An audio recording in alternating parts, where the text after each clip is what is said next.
우리가 읽은 로마서 8장 말씀은 우리의 구원이 하나님 앞에서 안전하고 확실하게 보장된다는 약속의 말씀을 담고 있는 장입니다. 로마서 8장이 상당히 중요한 진리를 많이 담고 있습니다.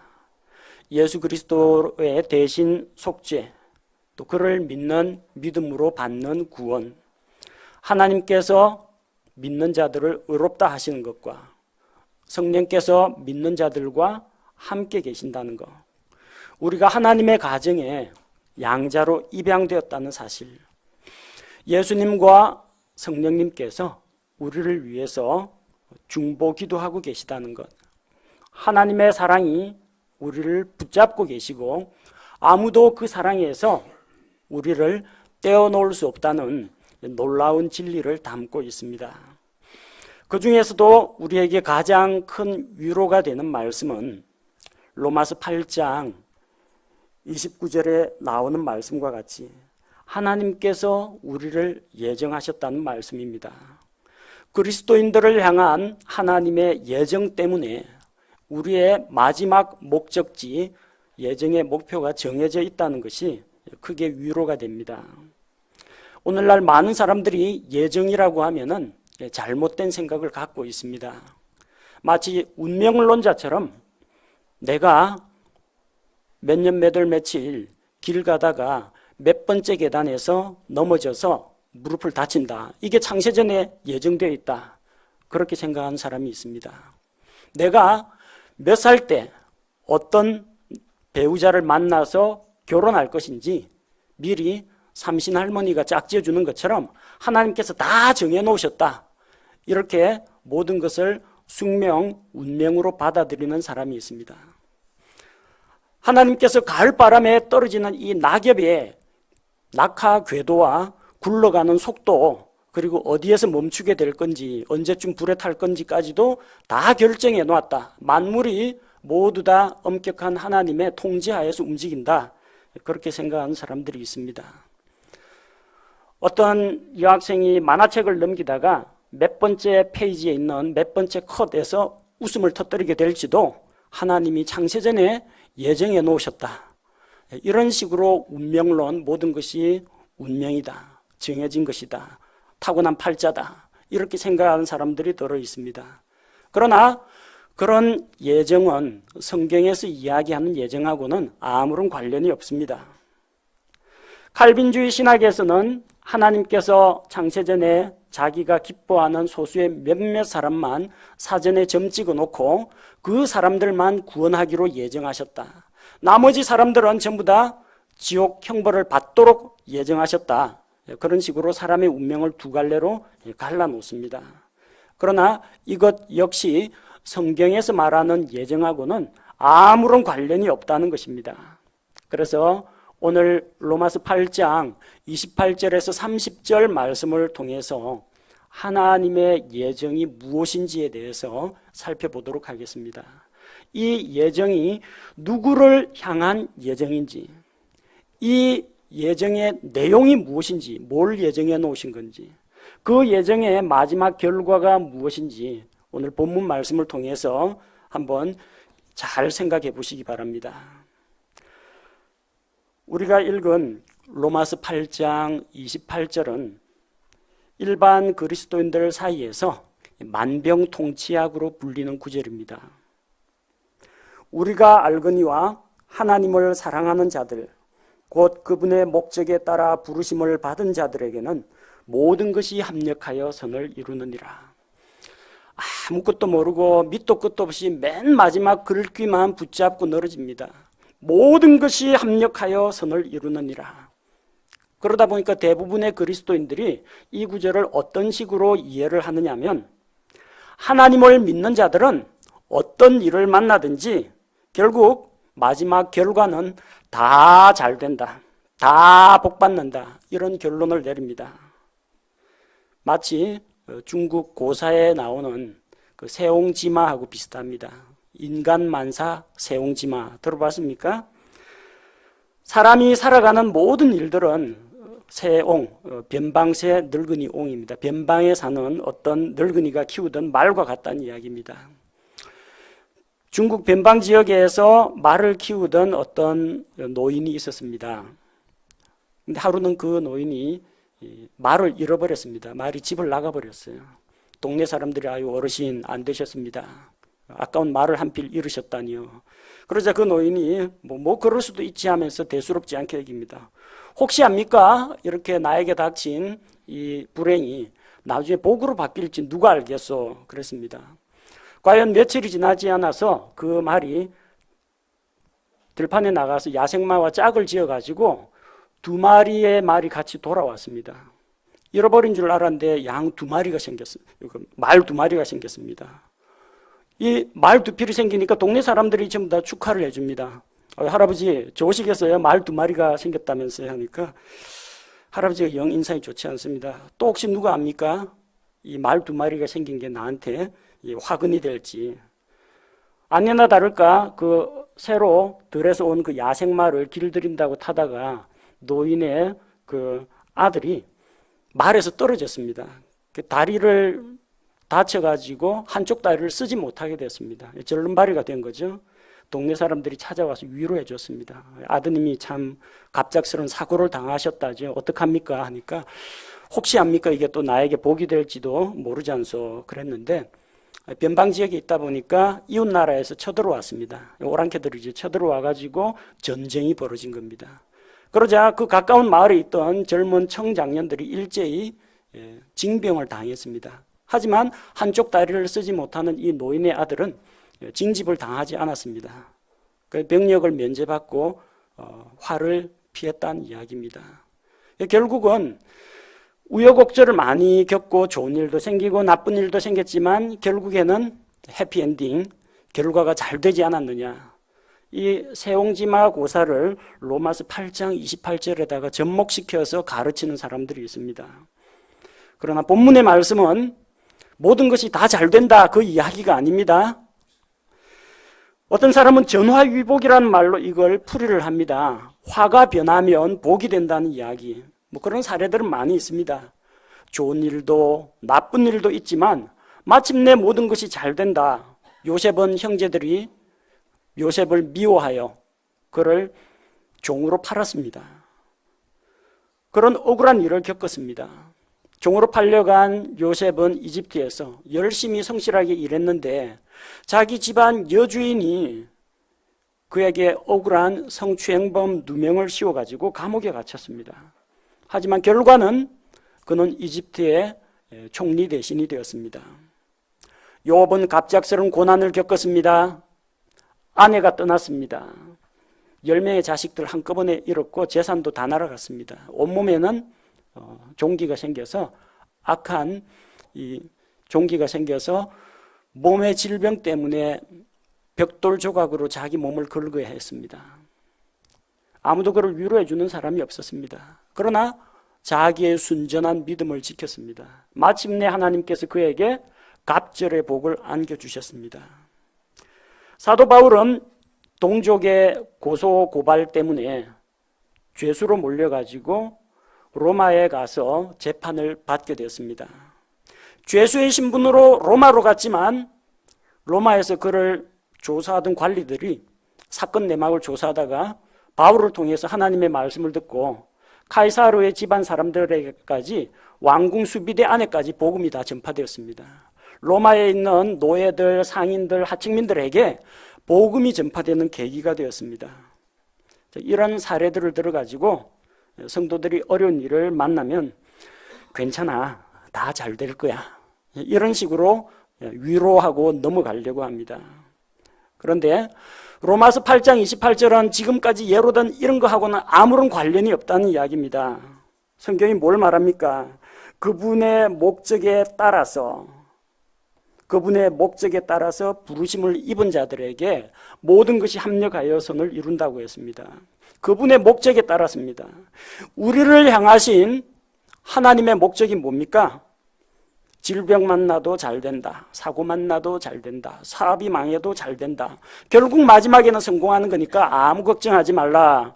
이게 하나님의 목적입니까? 하나님께서는 우리가 이 세상에서 얼마나 잘 먹고 잘 사는지에 대해서 큰 비중을 두지 않습니다. 우리가 이 세상에서 많은 환난과 우여곡절을 겪을지라도 그래도 형통하게 잘 된다, 그렇게 되는 것이 하나님의 목적은 아니라는 겁니다. 모든 것이 합력하여 선을 이룬다고 했습니다. 모든 것, 슬픈 일, 기쁜 일, 고난, 성공, 배신, 실패, 이런 모든 것들이 다 합력해서 선을 이룬다고 했습니다. 하나님 앞에서 선이 무엇입니까?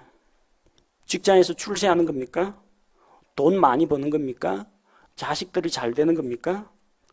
하나님의 목적, 하나님의 선은 이 세상에서 환난 핍박 많이 받지만 마침내는 부자 되고 잘 먹고 잘 산다는 게 하나님의 목적, 하나님의 선이 아니라는 겁니다. 많은 사람들이 28절 마지막 부분만 붙잡고 있습니다. 모든 것이 합력하여 선을 이루게 된다. 그래서 좀 기분 나쁜 일이 있거나 사업이 안 풀리거나 자식들이 말을 안 듣거나 몸이 좀 건강이 안 좋거나 어쨌든 안 좋은 일이 일어나도 마지막에 이걸 통해서 하나님이 좋은 쪽으로, 형통한 쪽으로 만들어준다라고 생각을 합니다. 그런데 28절 말씀은 그거하고는 아무 관계가 없습니다. 하나님의 마지막 선, 하나님의 목적은 29절에 나옵니다. 29절에 뭐라고 했습니까? 그분께서는 자신이 미리 아신 자들을 또한 예정하사 자신의 아들의 형상과 같은 모습이 되게 하셨나니 이것은 그분이 많은 형제들 가운데에서 처음 난 자가 되게 하려 하심이니라. 하나님의 마지막 목적, 하나님의 목적, 하나님의 선, 하나님의 예정의 결과는 무엇입니까? 그것은 그리스도인들이 하나님의 아들 예수 그리스도의 형상을 담는 것입니다. 그게 예정의 목적입니다. 그게 하나님의 목적입니다. 그게 하나님의 선이라는 것입니다. 다른 거 생각하신 분들에게는 대단히 미안하고 김새는 이야기일지 모르지만 이거야말로 모든 그리스도인들의 소망입니다. 마지막 우리의 종착지는 무슨 일을 만나든지 만사형통하리라, 이게 우리의 목표가 아니고요. 예수 그리스도의 형상을 닮은 자가 되는 것이 목표입니다. 그분께서는 자신이 미리 아신 자들을, 하나님은 미리 아십니다. 하나님께서는 온 세상 모든 것을 만드셨습니다. 시간과 공간도 하나님께서 창조하신 것입니다. 하나님께서 시간을 만드셨기 때문에 하나님은 시간축의 바깥에 계십니다. 우리는 매일매일 하루하루를 살아가면서 그 시간이라는 것을 과정을 통해서 순간순간을 보내면서 초, 분, 시간, 날, 달, 해를 보내고 있습니다. 그러나 하나님께서는 그 시간의 밖에서 과거, 현재, 미래를 전체를 한눈에 보실 수 있는 분입니다. 수천 년의 세월을 겪고 경험을 해가지고 과거가 이렇게, 그리고 현재는 이렇게 지나가는구나 하고 아시는 것이 아니라 하나님께서는 시간 밖에서 우리의 모든 것을 알고 계십니다. 그래서 하나님께서는 자신이 미리 아신 자들을 누구인지 미리부터 알고 계시다는 겁니다. 하나님께서는 어떤 사람은 미리 알고 계시고 어떤 사람은 모르고 계십니다. 그렇게 되면 전지전능하신 하나님한테 위배되는 거 아닙니까? 위배되지 않습니다. 하나님께서는 분명히 모든 것을 다 아시는 전지하신 하나님입니다. 근데 하나님이 모르는 게 있다는 겁니다. 뭘 몰라요? 누가복음 13장 27절에 보니까 그가 이르되 내가 너희에게 말하노니 나는 너희가 어디에서 왔는지 알지 못하노라. 불법을 행하는 모든 자들아 너희는 내게서 떠나라 하리라. 천년왕국 들어갈 때 어떤 사람들이 예수님 앞에 나와서 이야기합니다. 우리가 주님의 이름으로 기적도 베풀고 주님의 이름으로 마귀들도 쫓아내고 주님의 이름으로 이런저런 일들을 많이 했습니다 라고 하는데 나는 너희를 한 번도 알았던 적이 없다. 주님께서 그렇게 말씀하십니다. 그 사람의 정체나 어디 출신인지 그걸 모른다는 이야기가 아닙니다. 너 누구냐? 너 나 언제 봤다고 그러느냐? 모르겠다는 이야기입니다. 아는 자로 인정하지 않겠다는 이야기입니다. 주께서는 불법을 행하는 자들, 왕국에서 쫓겨난 자들은 알지 못하신다고 하십니다. 또 주님께서 모르는 사람들이 있습니다. 예수님께서는 혼인잔치에 들어온 5처녀는 알지만 혼인잔치에 들어오지 못한 문 밖에 있는 5처녀는 알지 못하십니다. 마태복음 25장 12절에 진실로 내가 너희에게 이르노니 내가 너희를 알지 못하노라. 나름대로 이 5처녀들도 준비가 좀 안 됐다 뿐이지 예수님 다시 오실 거라는 것은 알고는 있었습니다. 언제 올지는 모르지만. 하지만 주님 맞이할 채비는 하지 않았습니다. 자기는 분명히 예수님을 안다고 했습니다. 근데 예수님은 그 여자들이 어디서 왔는지 너희가 누구인지 모르겠다고 했습니다. 하나님 모른다고 합니다. 그들은 하나님께서 하나님을 알지 못하는 자들이라는 겁니다. 자기는 하나님을 안다고 했지만 주님께서 인정치 않으십니다. 누가복음 16장에 보면은 어떤 부자와 거지 나사로 이야기가 나옵니다. 누가복음 16장 19절에 보니까 어떤 부자가 있었는데, 그 어떤 부자입니다. 그 부자가 이름이 뭔지는 모르겠어요. 근데 20절에 보니까 또 나사로라 하는 어떤 거지가 있었는데, 여러분 그 동네에서 제일 가는 갑부가 유명하겠습니까? 아니면은 이 떠돌이 거지가 유명하겠습니까? 사람들은 이 거지 이름은 몰라도 부자 이름은 다 압니다. 근데 하나님은 그 반대라는 겁니다. 하나님을 인정치 않고 하나님을 믿지 않는 이 부자는 이름이 없습니다. 그냥 어떤 부자입니다. 왜요? 하나님의 기억, 하나님의 관심 받기라는 이야기입니다. 하지만 낙원에 들어간 그 거지는 이름이 나사로라고 기록이 되어 있습니다. 하나님께서 낙원에 들어간 자는 아시지만 지옥에 간 부자는 이름을 기억지 아니하신다는 겁니다. 하나님께 여러분은 알려졌습니까? 여러분이 하나님을 알고 있습니까? 그럼 하나님도 여러분을 알고 계셔야 됩니다. 갈라디아서 4장 9절 그러나 이제 너희가 하나님을 안 뒤에 혹은 하나님께 알려진 뒤에 어찌 다시 약하고 천한 초등 원리로 돌아가 다시 그것에 속박당하려 하느냐. 하나님을 안 뒤에 하나님께 알려진 뒤에 우리가 예수 그리스도를 주님으로 믿고 하나님을 아버지라 부르고 성경 말씀을 통해서 그분을 알아갈 때 하나님이 자기 아들을 알아보십니다. 너는 내 아들이라 하나님께서 우리를 안다고 하십니다. 양은 목자의 음성을 듣고 자기 목자를 따라갑니다. 목자는 양을 압니다. 양 한 마리 한 마리마다 이름을 지어주고 이름을 불러내가지고 우리가 보기에는 그놈인 것 같은데 목자는 그 양들의 이름을 하나하나 다 기억하고 있다는 겁니다. 하나님께서는 구원받은 자들을 알고 계십니다. 29절에서 자신이 미리 아신 자들, 어떻게 미리 아십니까? 누가 예수 그리스도를 믿고 구원받을지를 하나님이 결정해 놓은 건 아닙니다. 그러나 그 사람이 예수 그리스도를 믿을지 안 믿을지 언제쯤 믿을지는 미래를 아시는 하나님께서는 미리 알고 계신다는 겁니다. 이건 하나님의 예정이 아닙니다. 예지입니다. 미리 아신다는 것입니다. 미리 아시기 때문에 하나님께서는 자신의 계획을 달성하기 위해서 여러 가지 사건들을 계획하고 도움을 줄 자를 준비를 하고 환경을 변화시킬 수가 있는 것입니다. 하나님은 알고 계십니다. 세상에 태어난 모든 사람들에 대한 정보는 하나님 앞에서 숨김없이 다 공개되어 있습니다. 하나님 다 알고 계십니다. 그러나 오직 구원받은 자들에 대해서만 내가 너를 안다.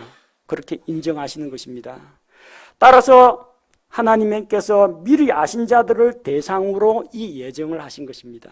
하나님의 예정은 그분의 미리 아심에 근거해서 예정이 나오는 겁니다. 따라서 이 예정은 불신자하고는 아무런 상관이 없습니다. 너 지옥 가기로 예정되어 있어 하나님께서 이렇게 말씀하신 적은 없습니다. 다만 내가 끝끝내 복음을 거부하고 예수 그리스도를 구원자로 거부할 경우 너는 지옥에 갈 것이다. 뭐 이런 예언은 저도 할 수 있습니다. 너 예수 믿으면 구원받을 거야. 예수 안 믿으면 지옥 갈 거야. 그건 객관적인 사실이기 때문에 저도 예언할 수 있습니다. 그러나 하나님께서 아무개를 딱 찍어가지고 너는 평생 아무리 노력해도 절대 못 믿도록 내가 만들어버리겠어. 너한테는 영원한 지옥이 창세 전부터 예비되어 있어. 하나님께서 이렇게 말씀하신 적은 한 번도 없다는 겁니다. 여기서 성경에서 말하는 예정, 미리 아신 자들을 또한 예정하사, 이 예정은 불신자하고는 관계없는 이야기입니다. 로마서의 수신자가 누굽니까? 로마 교회 성도들입니다. 믿고 구원받은 자들을 대상으로 지금 너희는 하나님께 알려지고 하나님의 아신 바가 되었다. 미리 아신 자다. 그런 자들을 대상으로 예정을 이야기하고 있는 겁니다. 칼빈주의 예정론에서는 하나님께서 창세전에 구원받을 자와 멸망할 자를 미리부터 예정, 결정해 놓았다고 주장합니다. 만약 그게 사실이라면 하나님은 불공평한 분입니다. 불의하시는 하나님입니다. 여러분 생각해 보십시오.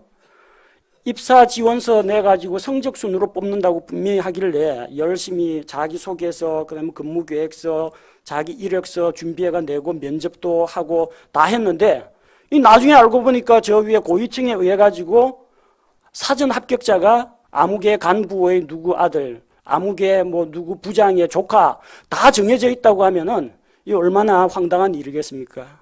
아무리 열심히 입사지원서 넣어봤자 흑수저는 떨어질 것이 예정이 되어 있고 금수저는 합격이 채용될 것이 예정이 되어 있다고 하면은 이거야말로 진짜 불법입니다. 큰 문제가 됩니다.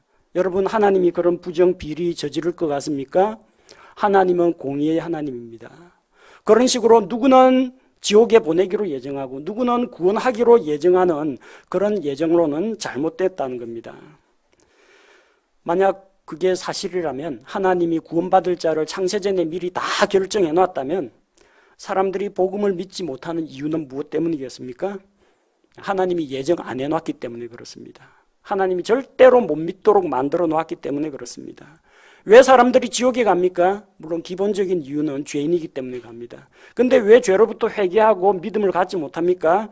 하나님이 정해놓았기 때문에 그렇습니다. 나중에 하나님께서 물어볼 거 아닙니까? 너는 어찌하여 내가 보내준 나의 아들 예수 그리스도를 구원자로 받아들이기를 거부했느냐? 마지막 심판 때 이렇게 물으실 거 아닙니까? 그럼 죄인들이 뭐라고 하겠습니까? 그거야 하나님이 잘 알지 않습니까? 나보고 못 믿으라고 창세전에 지옥 가라고 정해놓은 게 하나님인데 도대체 누구 탓하느냐고 전부 다 들고 일어날 거 아닙니까? 하나님의 영광, 하나님의 공의, 하나님의 진리, 이게 전부 다 거짓말이 되어버린다는 겁니다. 사람들이 멸망하는 이유는 결국 하나님 때문이라고 하나님을 모든 악의 원흉으로 몰아붙이는 것이 칼빈주의 예정론이라는 겁니다. 우리는 그런 예정론은 믿지 않습니다. 이 예정은, 본문에 나와 있는 예정은 누구를 구원하고 누구를 버릴 것인지에 대한 예정이 아닙니다. 왜냐하면 이 수신 대상자가 미리 아신 자들이기 때문입니다. 구원받지 못하는 자는 하나님이 나는 알지 못하노라, 너는 어디서 왔는지 모르겠다, 너희가 누구인지 모르겠다, 모른다고 하십니다. 미리 아신 자들이라는 것은 하나님을 믿고 하나님을 알고 하나님께 알려진 자입니다. 그걸 미리 아신 하나님께서 그 믿는 자들을 대상으로 예정을 하셨다는 겁니다. 성경에서 예정이라는 단어는 불신자들을 대상으로는 한 번도 사용된 적이 없습니다. 하나님의 예정은 언제나 이미 구원받은 자들을 대상으로 사용됩니다. 그래서 하나님께서 우리를 예정하신 목적이 무엇입니까? 누군가를 구원하기로 예정한 게 아닙니다. 예정은 이미 구원받은 사람을 대상으로 하나님의 그 프로그램이 진행되기 때문입니다. 예정하사 어떻게 하신다고 했어요? 예정하사 그들을 죄 가운데서 구원한다고 되어 있습니까? 아닙니다. 또한 예정하사 자신의 아들의 형상과 같은 모습이 되게 하셨다고 했습니다. 예정한 결과 구원을 받는 게 아니라 하나님께서 그리스도인들을 대상으로 예정을 한 결과 그 구원받은 자들이 예수 그리스도의 형상과 같은 모습이 되게 하겠다는 겁니다. 예정의 목표, 하나님이 추구하는 선, 하나님의 목적에 따라라고 했을 때 그 목적이 무엇이냐? 우리가 예수님의 형상이 되는 것입니다. 곧 하나님의 형상이 되는 것입니다. 따라서 로마서 8장 28절은 내가 아무리 억울하고 또 위험하고 슬프고 이런 재앙을 많이 겪더라도 이런 것들이 모두 다 합력해서 마침내는 나한테 복이 될 줄로 믿습니다라는 뜻이 아닙니다. 이 말씀의 진짜 의미는 믿음을 통해 구원받은 성도들은 어떤 환난과 핍박을 겪더라도 마음속에 어떠한 의심이 일어날지라도 신앙생활 하다가 좌절과 무기력을 겪을지라도 이 모든 것이 합력하여 마침내는 우리가 예수 그리스도의 형상에 이르게 된다는 것, 이것이 하나님의 예정이요 우리에게 정해진 최종 목표라는 것입니다. 따라서 여러분 걱정하지 마십시오. 나는 아직까지 믿음이 연약한데 어떻게 하면 좋을까요? 나는 아직까지 성경 말씀에 대해서 전적인 확신은 안 생기고 자꾸 의심이나 이런 것이 생깁니다. 어떡합니까? 나는 하나님 보시기에 여전히 부족합니다. 예수님을 믿었다고 하는데 나에게서는 선한 열매가 빨리빨리 나타나진 않습니다. 저는 앞으로 믿음 생활을 지속할 자신이 없습니다. 나는 신앙생활 때문에 직장에서 따돌림 당하고 가족들에게 핍박받습니다. 저는 어떻게 하면 좋을까요? 그런 분들에게 필요한 말씀이 바로 로마서 8장 28절입니다. 걱정하지 마십시오. 이 세상에서 제 아무리 환난과 핍박을 당하고 마귀가 우리를 유혹하고 의심을 불러일으키고 죄에 빠뜨린다고 할지라도 그런 험난한 과정을 거쳐서 하나님 의지하는 것을 배우고 마침내는 예수 그리스도의 형상을 닮은 하나님의 영광에 들어가게 될 것이 예정되어 있습니다. 이것이 우리에게 진정한 위로가 됩니다. 그래서 하나님께서는 이 예정의 대상자, 하나님께서 미리 아신 자들을 예정하시고 그 예정하신 자들을 어떻게 하셨느냐? 30절에 보니까 뿐만 아니라 그분께서는 자신이 예정하신 그들을 또한 부르셨다고 했습니다. 하나님께서 예정해놨다고 해서 하나님의 그 미리 아신 자들이 어느 날 갑자기 자기는 아무 생각이 없는데 믿음이 오고 믿어지고 그런 일이 일어나는 건 아닙니다. 먼저 하나님이 아무리 창세전에 누가 믿을지 미래를 내다보고 아신다고 할지라도 우리 입장에서, 하나님 입장 말고 이 시간의 흐름 속에서 하루하루를 살아가는 우리 입장에서는 일생에 단 한 번 언젠가는 복음을 듣고 예수 그리스도를 만나는 기회가 있어야 됩니다. 그걸 위해서 하나님께서는 부르십니다. 구원받은 자가 사전 당첨자가 다 결정되어 있는 거 아닙니다. 로또 복권 당첨자가 사전에 다 결정되어 있다고 하면 그 얼마나 억울하겠습니까? 누가 복권 사겠습니까? 누가 구원받을지는 다 정해져 있다 그러면 누가 전도하겠습니까? 알아서 다 믿을 텐데. 또 누가 믿으려고 복음을 들으려 하겠습니까? 하나님께서 다 알아서 믿게 만들어 줄 텐데. 그렇지 않습니다. 하나님께서는 지극히 정상적인 방법을 쓰십니다. 하루하루 순간순간을 살아가는 우리에게 하나님께서 사람들을 불러주십니다. 하나님께서 창세전에 점 찍어놓은 소수의 사람들만 부르셨느냐? 아닙니다. 다 불렀습니다. 사도행전 2장 39절에 보니까 이 약속은 너희와 너희 자손과 멀리 떨어져 있는 모든 사람, 곧 주 우리 하나님께서 부르실 모든 사람을 향한 것이니라 하고 온 세상 사람들을 부르셨습니다. 모든 사람들을 불렀습니다. 하나님께서 모든 사람을 불렀는데 왜 모두가 구원받지 못합니까? 모두 불렀는데 안 오는 사람들이 있다는 이야기입니다. 하나님께서는 모든 사람을 부르셨지만 그분께 나아오지 않는 자들이 있다는 겁니다. 누가복음 14장 16절에서 17절, 이에 그분께서 그에게 이르시되 어떤 사람이 성대한 만찬을 만들고 많은 사람을 초대하고는 식사 시간에 그 초대받은 자들에게 자기 종을 보내어 이르기를 오라 이제 모든 것이 준비되었노라 하매 많은 사람을 초대했습니다. 초청장 막 보냈습니다. 그리고 오라 불러주었습니다. 근데 그 초대받았던 사람들이 안 왔어요. 나는 땅을 샀으니까 가봐야 되겠다. 나는 소를 샀으니까 가봐야 되겠다. 나는 장가 들었으니까 못 가겠다. 여러 가지 변명과 핑계거리가 있습니다. 좀 더 기다려보고 차차 믿겠다. 우리 집안에 여러 가지 종교가 있으면은 가정에 분규가 생기니까 안 되겠다. 다른 종교를 믿어도 되지 않겠느냐. 좀 더 비교하고 생각해 보겠다. 이런 핑계, 저런 핑계 변명하다가 결국 하나님께서는 다 불렀는데 사람들이 안 와요. 안 오는 사람은 잔치 자리에서 음식을 먹지를 못합니다. 와야 먹습니다. 부르기는 다 불렀는데 안 오는 걸 어떡합니까? 하나님께서는 사람들에게 불러주시고 말씀을 들려주셨습니다. 그까지입니다. 들은 말씀을 가지고 복음에 순종하느냐, 예수 그리스도를 구원자로 받아들이느냐 하는 것은 전적으로 개인의 몫입니다. 많은 사람들에게 하나님께서 복음 전도자를 통해서, 목사를 통해서, 친구를 통해서 하나님의 말씀을 선포하십니다. 전도지를 통해서, 옥의 전광판을 통해서, 매스미디어를 통해서, 유튜브를 통해서 계속 복음의 메시지를 전하면서 부르고 계십니다. 사람들이 듣습니다. 하지만 구원을 받지 못하는 사람들은 여전히 많습니다. 왜 그렇습니까? 히브리서 4장 2절에 보니까 우리뿐만 아니라 그들에게도 복음이 선포되었으나 선포된 그 말씀이 그것을 들은 자들 속에서 믿음과 섞이지 아니하였으므로 그들에게 유익을 끼치지 못하였느니라. 말씀은 선포되었습니다. 선포된 말씀은 귀로 들었습니다. 하지만 귀로 들은 그 말씀이 머릿속에는 있는지 모르겠지만 마음속에서 자기 자신의 믿음과 화합되지 않았다는 겁니다. 자, 그래서 하나님은 부르시지만 어떤 사람은 받아들이고 어떤 사람은 받아들이지 않습니다.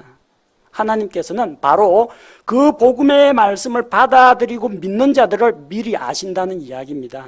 그래서 그들을 위해서 그들의 영적 성장과 최종 목표를 그들이 나아갈 길을 프로그램해 놓으셨다는 겁니다. 자, 그렇게 해서 그들을 불러주시고 30절에 계속해서 보니까 자신이 부르신 그들을 또한 의롭다고 하셨습니다. 죄인인데, 죄가 있는 죄인인데 그 죄를 하나님께서 죄로 인정하지 않으신다는 겁니다. 하나님께서, 거룩하신 하나님께서 죄는 미워하시는데 그 죄인들을 받아주신다는 이야기입니다. 하나님이 우리를 의롭다고 불러주시는 것은 우리의 상태 자체가 거룩하고 죄가 없고 착하고 완벽한 존재라는 이야기가 아닙니다. 우리 상태는 여전히 죄와 허물과 약점이 많은 사람입니다. 그러나 하나님께서 우리의 신분을 의롭다고 인정해 주십니다. 왜냐하면 우리 죄에 대한 삭슬, 그 빚을 예수 그리스도께서 십자가에서 흘리신 피로 하나님 앞에서 모두 다 갚아주셨기 때문입니다. 그러니까 내가 빚을 졌는데 빚을 갚을 능력이 없어요. 누군가가 내 대신 그 빚을 갚아준 겁니다. 그래서 그 사람이 나를 위해 빚을 갚아준 그것을 나를 위한 행위로 법률상 추인이라고 하죠. 그걸 내 것으로 받아들이고 인정하면은 그 빚에서 놓여나는 겁니다. 내가 빚을 갚기 위해 어떤 선한 행위나 노력이나 채무 변제 이행을 한 것은 아닙니다. 누군가가 나를 위해서 그 죄의 빚, 죄의 삭슬 대신 지불해 줬어요. 나는 믿음으로 그분께서 나를 위해서 해주신 일을 받아들이기만 하면 됩니다. 그때 빚이 이미 다 변제가 되었기 때문에 저 빚쟁이 채권자가 더 이상 나에 대해서 추궁하지 않는 겁니다. 하나님의 율법, 하나님의 공의는 티끌만한 죄 하나라도 다 찾아내가지고 일일이 죄의 삭슨 사망이요 하고 사형을 언도합니다. 그러나 내가 치러야 할 사망의 그 생명값을 하나님의 아들 예수 그리스도께서 나 대신 지불하셨기 때문에 나는 죄의 형벌로부터 자유하게 되었습니다. 재판장이신 하나님께서 너의 죄값은 내 아들을 통해서 이미 다 받았다. 너는 비록 아직까지 죄인, 용서받은 죄인이지만 하나님 보시기에는 하나님께서 우리의 죄를 보지 아니하시고 예수 그리스도께서 우리를 위해서 이루신 그분의 의를 보시기 때문에 너는 무죄라고 선고하시는 겁니다. 우리가 죄 없는 완벽하고 거룩한 존재라는 이야기가 아니라 죄의 삭시 해결이 되었다는 이야기입니다. 따라서 하나님께서 우리를 의롭다고 인정하십니다. 거룩하신 재판장이신 하나님께서 우리와 같은 죄인들을 예수 그리스도의 피를 통해서 의롭다고 하시는 것입니다. 이 의롭게 된 자들을 하나님께서는 영화롭게 하십니다. 30절 말씀해 보니까 자신이 의롭다 하신 그들을 또한 영화롭게 하셨느니라. 영광스럽게 만들어 주셨습니다. 우리는 이미 영화롭게 된 자요, 날마다 날마다 영화롭게 되어가고 있는 자요, 마지막 날에 영화롭게 될 자입니다. 세 가지 시제가 있습니다. 과거, 현재, 미래. 하나님께서 우리를 영화롭게 하신 것이 사실입니다. 요한복음 17장 22절 예수님의 기도 가운데에서 아버지께서 내게 주신 영광을 내가 그들에게 주었사오니 이것은 우리가 하나인 것 같이 그들도 하나가 되게 하려 함이니이다. 아버지 하나님께서 아들 예수 그리스도에게 영광을 주셨습니다. 예수 그리스도는 하나님과 똑같은 동등한 영광을 갖고 계십니다. 그 영광을 내가 그들에게, 예수님의 제자들 그리고 그들을 통해서 앞으로 믿게 될 자들을 이야기합니다. 믿는 자들에게 영광을 주셨습니다. 이미 우리는 영광스러운 신분으로 변화가 된 자들입니다. 우리의 상태는 아직까지 그렇지 못하지만 우리의 신분, 법적인 지위는 영화로운 존재가 되었습니다. 또한 우리는 매일매일 날마다 영화롭게 되어가고 있는 과정입니다. 고린도후서 3장 18절 말씀을 보니까 그러나 우리는 다 가리지 않은 얼굴로 거울을 보는 것 같이 주의 영광을 바라보며 같은 형상으로 변화되어 영광에서 영광에 이르렀나니 이것은 곧 주의 영으로 말미암은 것이니라. 하나님과 날마다 말씀과 기도 가운데 교제를 나누고 계십니까? 날마다 주님을 보면 주님을 닮아가게 됩니다. 말씀을 통해 나타난 하나님의 거룩하심과 그분의 긍휼과 의로우심과 선하심을 볼 때마다 우리의 성품이 그분의 성품을 닮아가게 됩니다. 날마다 거울 보는 것처럼 주의 영광을 보면서 주의 영광을 닮아서 영광에서 영광으로, 영광에서 영광으로 이르게 된다는 것입니다. 이것은 일련의 과정입니다. 또한 우리에게는 앞으로 완전한 영광에 들어갈 약속이 남아 있습니다.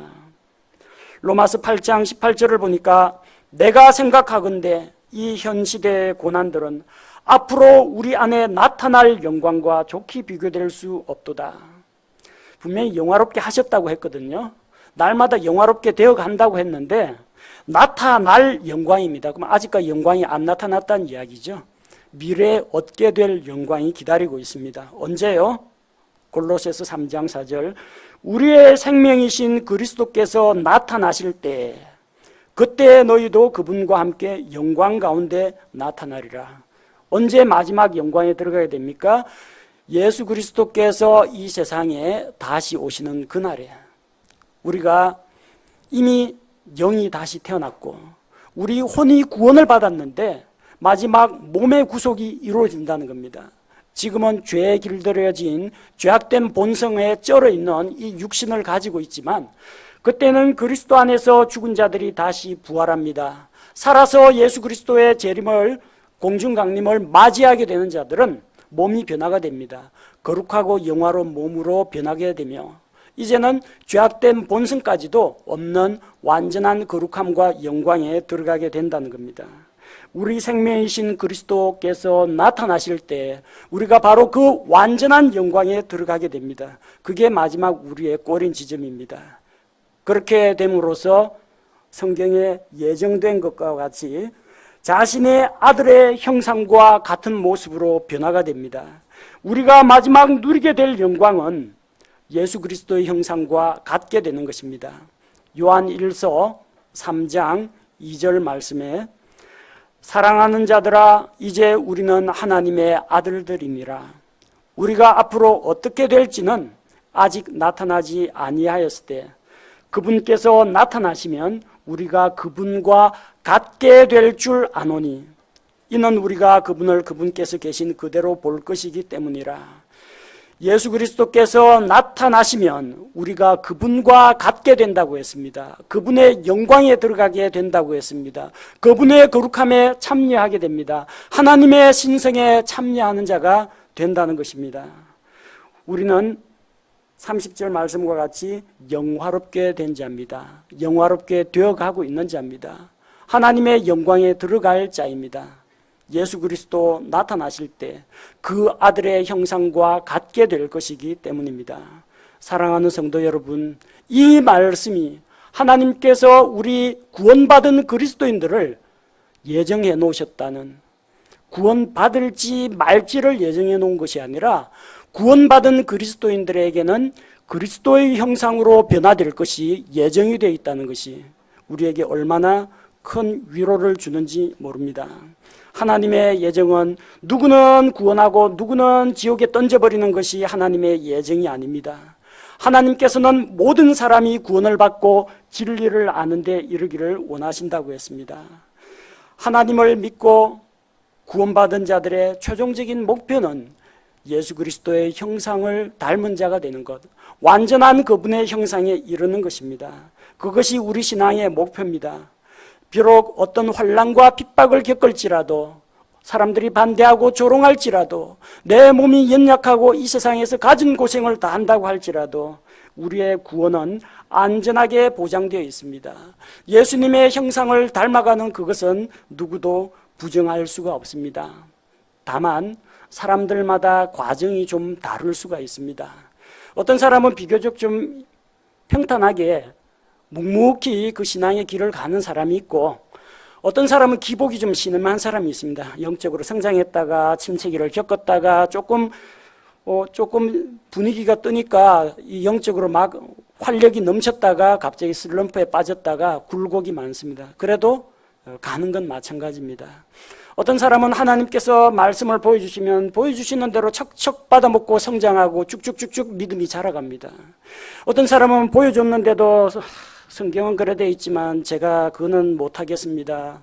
예배 열심히 나와라, 성경을 읽어라, 기도하라, 성도들과 교제하라 하는데도 뭐 구원받았으니까, 뭐 마지막에 구원받았으면 천국 가는 건 따놓은 당상 아닙니까? 젊어서 좀 이거저거 다 해보고 뭐 마음대로 살다가 차츰차츰하죠. 그런 사람은 변화하는 속도가 되게 느립니다. 바닥을 깁니다. 물론 그런 사람도 언젠가는 변화가 될 겁니다. 고린도전서에 나오는 고린도 교인들이 얼마나 세속적인지 아십니까? 간음하는 사람도 있고요, 형제들끼리 법정에서 소송 붙어가지고 싸우는 사람도 있고, 부자는 부자끼리 가난한 자는 우리 식탁에 오지 말라고 해서 가난한 자를 내치는 그런 부자들도 있고요, 육적인 그리스도인이요, 탐욕이 있는 자요, 이런 자들입니다. 그런데 놀랍게도 고린도전서 15장에 가면 마지막 나팔 소리와 함께 우리가 다 변화된다고 했습니다. 육적인 그리스도인이건 성장한 그리스도인이건 결국에는 마지막 영광에 들어가게 된다고 했습니다. 영적으로 성장하는 과정이 순탄한 사람도 있고, 좀 매맞고 실컷 혼나고 방탕한 생활을 하다가 우여곡절 끝에 간신히 그래서 나중에 보니까 다 털려가지고 상급은 하나도 남은 게 없고, 그래도 목숨만 살려주셔서 감사합니다, 이런 구원을 받는 사람도 있을 겁니다. 마지막 그 영원한 영광에 들어가는 건 똑같습니다. 그러나 하나님께서 주시는 보상과 상급은 개인이 이 땅에서 어떠한 삶을 살았느냐에 따라서 각기 달라지게 될 것입니다. 해의 영광이 다르고 달의 영광이 다르고 별의 영광이 다른데, 별들과 별들 사이의 영광이 또다시 다른 것처럼 그 안에서는 모든 사람이 평등한 사회는 아닙니다. 모두가 하나님의 은혜로 감사하게 믿음을 통해서 구원을 받긴 하지만 하나님 앞에서 상급을 받아서 주님께 쓰임받는 사람이 있고, 또한 간신히 불 가운데서 구원받는 것 같은 그런 구원을 입는 사람도 있다는 것입니다. 한 가지 동일한 것은 하나님의 목적, 하나님의 선, 하나님의 예정이 믿는 그리스도인들에게 있다는 것입니다. 우리가 하나님의 목적에 따라 예수 그리스도의 형상으로 변화된다는 그 소망이 있습니다. 그렇다면 주를 향한 이 소망을 가진 자마다 그분의 순결하심과 같이 자기를 순결하게 해야 합니다. 현재 당하고 있는 이 세상에서의 어려움, 고난이나 질병이나 가난이나 핍박이나 이런 것들을 인내로 극복할 수 있어야 합니다. 마지막 우리의 종착지, 예정이 이미 우리에게 정해져 있기 때문에, 또한 이 말씀을 생각할 때 그리스도께서 나타나실 때 그분의 거룩함과 영광에 들어가게 된다는 소망을 가지고 주님께서 다시 오시는 그날을 간절히 사모하면서 살아가야 합니다. 또한 그 영광에 이르는 길은 날마다 주의 형상을 보며 영광에서 영광으로 이른다고 했습니다. 매일매일 주님과 교제하는 가운데서 주님의 영광을 바라보면서 그분의 형상을 닮아가십시오. 성경을 읽을 때, 기도를 할 때, 주님에 대해서 묵상을 할 때 주님을 바라보며 주님의 영광을 생각하며 그분의 형상을 닮아가시기 바랍니다. 이것이 모든 그리스도인들에게 주어진 하나님의 예정 프로그램이요, 또한 우리가 거쳐가야 할 신앙의 마지막 종착점입니다.